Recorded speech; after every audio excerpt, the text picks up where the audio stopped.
Presiden Joko Widodo kesal dengan adanya tudingan bahwa istana mengintervensi pemilu. Presiden mengaku heran dengan tudingan itu karena menurutnya hal itu bukan urusan presiden. Mengapa tudingan itu muncul, saudara? Dan apakah presiden sudah tidak netral menjelang pemilu 2024? Kita akan tanyakan pada politisi PDI Perjuangan, ada Deddy Sitorus, kemudian juga ada juru bicara PKS Muhammad Khalid, dan juga Direktur Eksekutif Political Literacy Gun Gun Herianto. Selamat malam Bapak-Bapak. Selamat malam. Malam, assalamualaikum. Waalaikumsalam warahmatullahi wabarakatuh. Saya ke Pak Deddy dulu deh. Pak Deddy, memang benar ada tudingan-tudingan seperti itu yang muncul? Oh, sering kali, dan ini saya lihat sudah menjadi pakem beberapa partai politik dan kelompok-kelompok partisan politik lainnya ya. Ini kita mulai ambil contoh misalnya dari mulai ketika gonjang-ganjing kasus Formula E. Langsung itu narasi bahwa ada upaya menjegal Anies Baswedan lewat kasus hukum. Tidak pernah ada yang mempertanyakan benar nggak ada itu kasus hukum. Akhirnya terjadilah kegaduhan gitu ya. Padahal saya pengen tanya siapa sih yang bisa mengintervensi KPK? Silakan gitu. Ngomong jujur aja, gue nggak percaya KPK. Ada nggak partai politik berani ngomong gitu loh. Dan sertakan bukti-buktinya. Itu satu, ntar dulu. Lalu yang kedua, ini saya melihat apa-apa gitu ya, terutama ya dari Demokrat dan dari PKS nih, paling sering nih melontarkan tuduhan-tuduhan itu. Tuduhan apa? Intervensi tadi? Ya, tuduhan intervensi. Saya melihat begini ya, biar kita clear. Preferensi Pak Jokowi tidak melanggar apapun.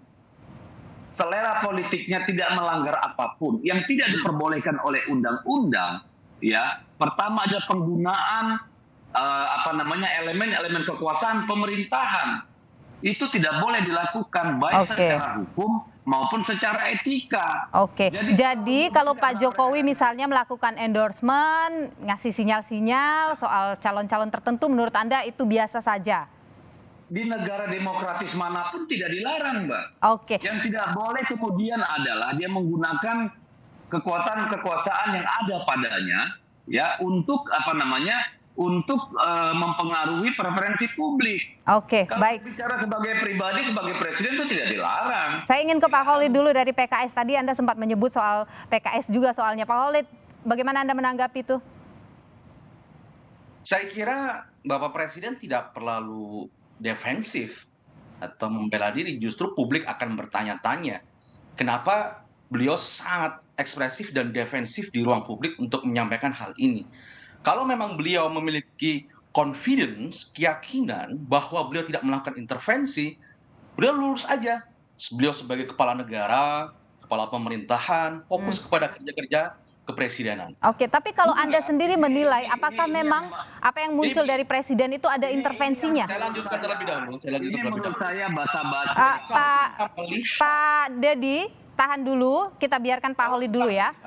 Saya lanjutkan ya. Kalau kita melihat desain konstitusi kita, jelas masalah calon presiden dan calon wakil presiden itu ditentukan oleh partai politik. Dan apa yang ditunjukkan dalam pernyataan dan sikap Bapak Presiden Joko Widodo justru mengundang respon publik, spekulasi publik. Kenapa di hari-hari ini ya Bapak Presiden menunjukkan sikap ya sangat berpihak atau kelihatan berpihak kepada beberapa calon tertentu, dan itu dilakukan secara konsisten. Dan inilah yang kemudian menunjukkan jangan-jangan publik bertanya-tanya, ada apa? Kenapa Bapak Presiden sebagai kepala negara dan kepala pemerintahan justru menunjukkan sibuk mengurus masalah pencapresan? Apa bahayanya sikap yang dilakukan oleh presiden itu menurut Anda?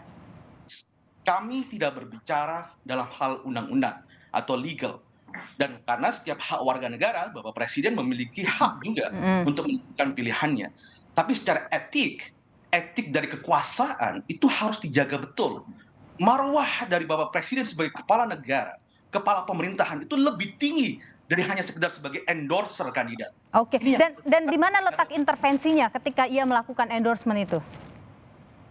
Saya mengatakan begini, saya tidak mengatakan beliau melakukan intervensi, tidak mengatakan demikian.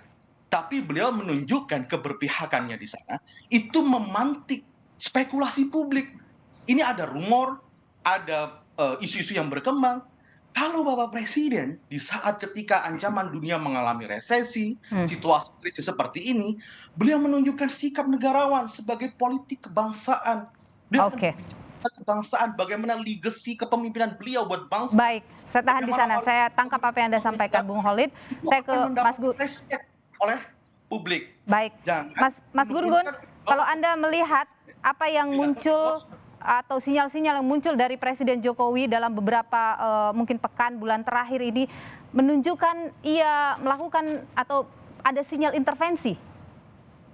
kami berharap tentu Bapak Presiden sebagai kepala negara dan kepala pemerintahan beliau mengusung politik negarawan. Politik yang memberikan pesan untuk merangkul semua. Mas Gun, mohon maaf Ya, saya Pak jadi Holid. ini yang harus kita Pak Holid tahan dulu. tunjukkan di sini. Saya ke Pak Gun dulu, Pak Holid, saya ke Pak Gun dulu. Pak Gun, Oke. bagaimana Anda melihat? Saya pikir begini. Saya melihat begini, Mbak Nilo. Ini bagian dari pengelolaan isu dan manajemen konflik ya, yang tentu terhubung dengan ragam peristiwa yang dibaca dengan perspektif yang berbeda-beda. Jadi saya melihat pernyataan Pak Jokowi harus ditempatkan dalam konteks manajemen privasi komunikasi. Jadi ini kan tidak menyebut nama, tidak menyebut partai begitu ya, tetapi ini bisa dibaca sebagai defensif, cara defensif untuk kemudian dari awal mengantisipasi ya ragam tuduhan yang kemudian sebenarnya menempatkan Pak Jokowi dan Istana dalam pusaran kepentingan pemilu 2024. Kenapa kemudian saya pikir ya banyak pihak yang kemudian mulai mengemukakan isu ini. Ada tiga alasan dalam bacaan saya. Pertama alasan politis, ya, kemudian yang kedua motif, kemudian yang ketiga psikopolitis. Kalau dari sisi aspek politis, tentu karena Pak Jokowi dibaca oleh banyak pihak punya instrumen kekuasaan, ya, dan itu masih efektif sampai 2024.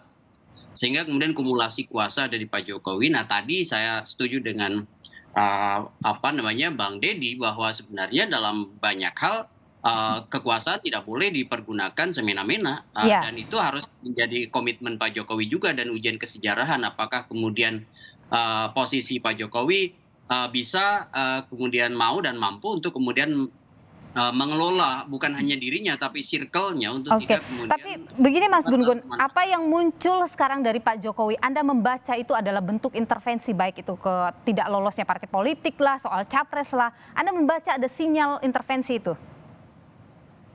Ya, ini basisnya kan harus data, tidak boleh kemudian asumsi yang terlalu liar, jadi evidence based ya, dan itu kemudian para pihak yang kemudian punya asumsi itu wajib membuktikan juga dengan data-data supaya kemudian ruang publik kita kemudian tidak dipenuhi dengan hal yang asumsi spekulatif gitu ya. Nah, ini yang kemudian juga harus dipahami publik ya, terutama yang di luar circle-nya Pak Jokowi, itu melihat Pak Jokowi juga punya motif kan, terutama estafeta kekuasaan, terutama jelang 2024. Nah, yang terakhir itu aspek psikopolitis karena memang ada bacaan Pak Jokowi memberi endorsement politik belakangan meskipun ya strateginya itu komunikasi equivokal, jadi komunikasinya tidak terlalu jelas, tetapi punya politik asosiatif pada beberapa pihak, terutama misalnya sebut aja capres ya. Oke, baik. Saya tahan di sana ya Mas Gun, saya ke Pak Deddy dulu. Pak Deddy, kalau dalam situasi yang seperti ini, saya katakan ini mulai hangat begitu pertarungan, apa saran PDIP untuk Pak Jokowi selaku presiden supaya tidak lagi dipandang sebagai sosok yang tidak netral? Pertama, saya melihat tidak ada yang salah yang dilakukan oleh Pak Jokowi.